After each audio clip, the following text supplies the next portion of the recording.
A Chromebook penalty box can help easily distracted students focus on their classwork by limiting their access to select Chromebook features.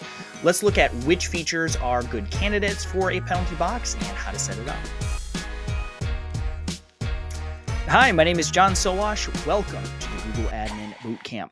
The first thing we need to discuss is the two strategies for setting up your restricted groups. Now, the traditional way to do this would be using organizational units, OUs.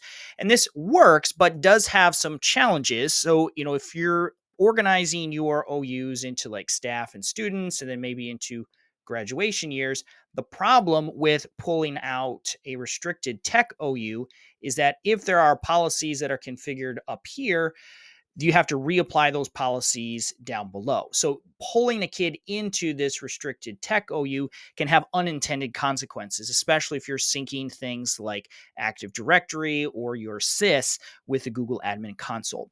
There is a second option that's fairly new, and that is to use group policy. So Google has a new feature that allows you to create what are called security groups and apply policies to that group, leaving the user in their home organizational unit and all of the other relationships intact. Now, I have an entire video on security policies, so you can watch that and get all the nuances. But essentially, this is just a Google group. The only difference is you're going to tick this box right down at the bottom. That makes it a security group that allows you to assign policies to it. Now, there are some challenges with this.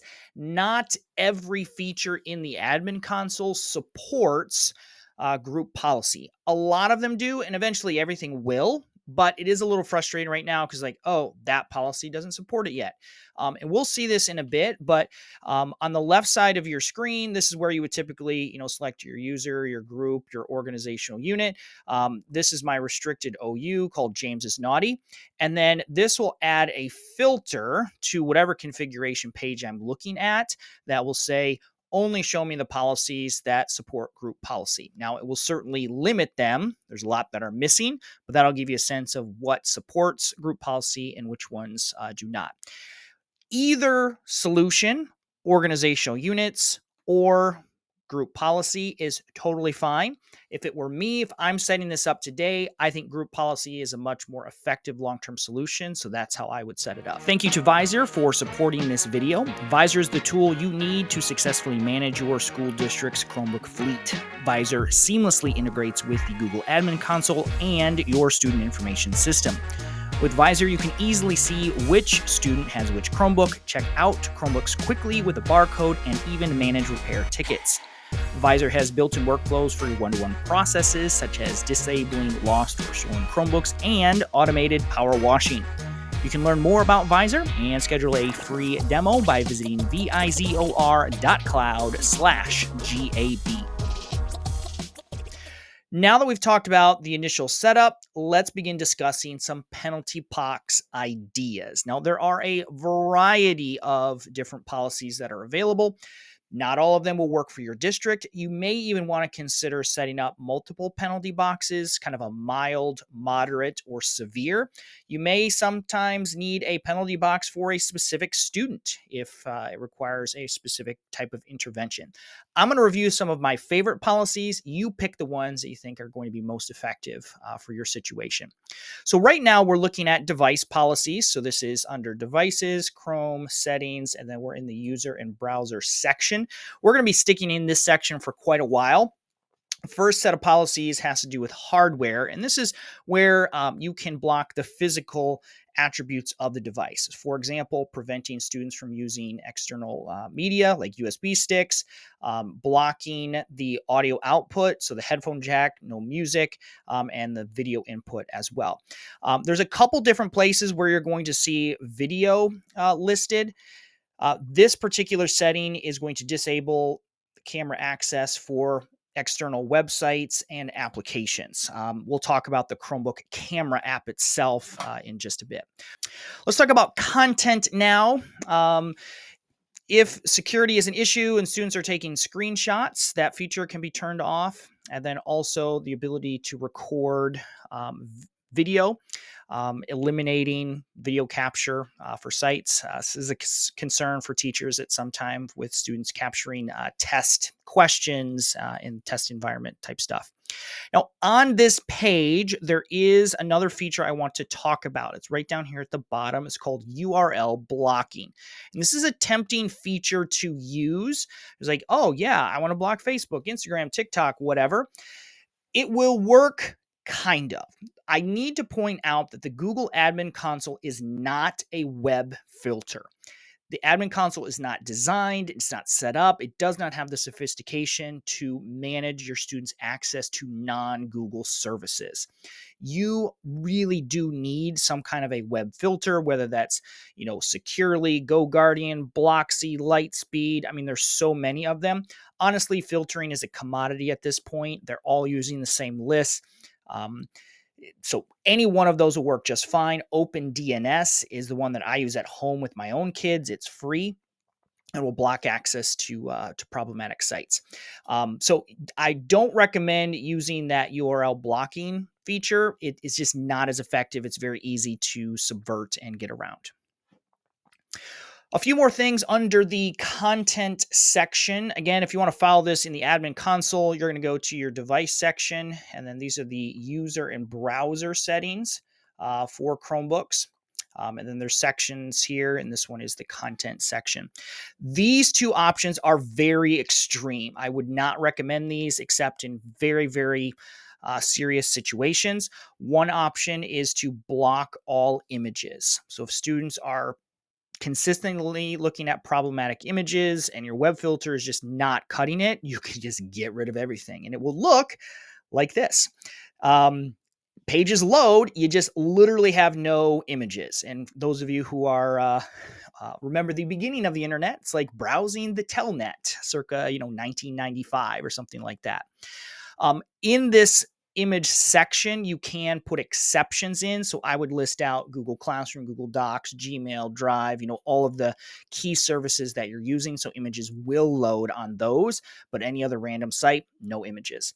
Same thing down here for JavaScript. The entire internet runs on JavaScript. If you block that, it will break 99% of the internet. There are so many game websites out there that it's a constant game of whack-a-mole. Even the filtering companies, Securely, GoGuardian, have a hard time finding every single game website and blocking them, especially like the Google site ones that are so problematic. You can squash all of that by just turning off JavaScript. The problem is that this will also break every Google services. So again, just like with images, you need to go through and add exceptions to allow JavaScript to run on Google Classroom, Google Docs, Google Slides. I've got a list of those URLs that I'll leave in the description for this video. You can just copy and paste those in, add any additional services that you use, Cami, Clever, GoFormative, things like that, so students can continue accessing those for images and JavaScript. Customization is something that I generally like to allow students to do, but unfortunately, there are some students who just cannot help themselves, and they will change their wallpaper 100 times a day. And so the ability to disable wallpaper and theme, color, and a lot of other things can be done. Now, you'll notice that the wallpaper option in particular says group support coming soon. The fact that that is even there tells me support will come very quickly. Another little trick that you can do here, so adding a wallpaper here will prevent students from changing it. This can also be a clue to teachers that a student is using a restricted Chromebook. So perhaps you put a special wallpaper with a particular color background, and you tell your teachers, if you see a student with this type of a background, it indicates that they may not have access to every service. System features is where you can block additional features for the device. We mentioned this already, the camera, OS settings, browser settings, the crash page, which is the command line. If students are coding and hacking things, this is a good one to block. This takes the place of the URL blocking that you may have done previously. This feature was not always available, and so you would just block Chrome : / settings. Now this is a more effective way.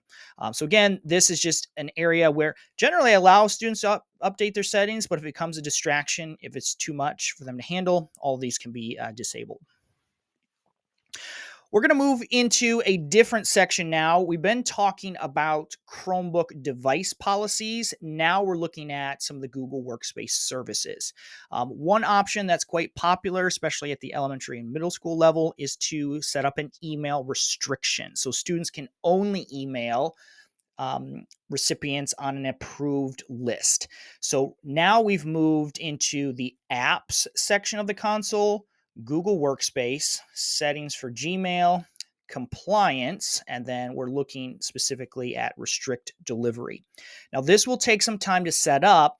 You need to create a list of approved senders and recipients. Typically, you put your staff accounts in there. Students can send and receive email to staff, but not to other students.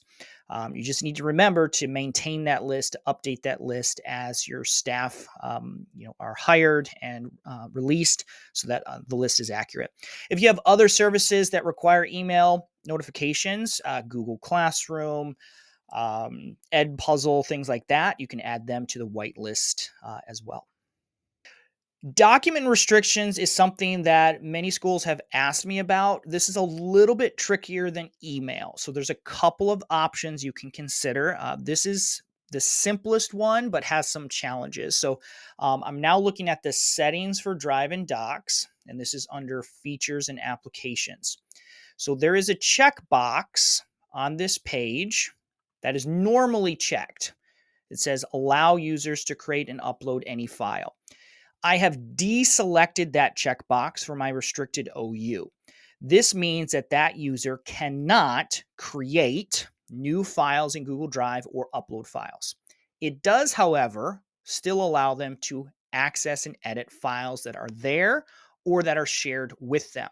So the benefit of this is that if your school is using Google Classroom, if teachers are assigning work to the student, they can still access those documents, but they aren't able to create documents on their own.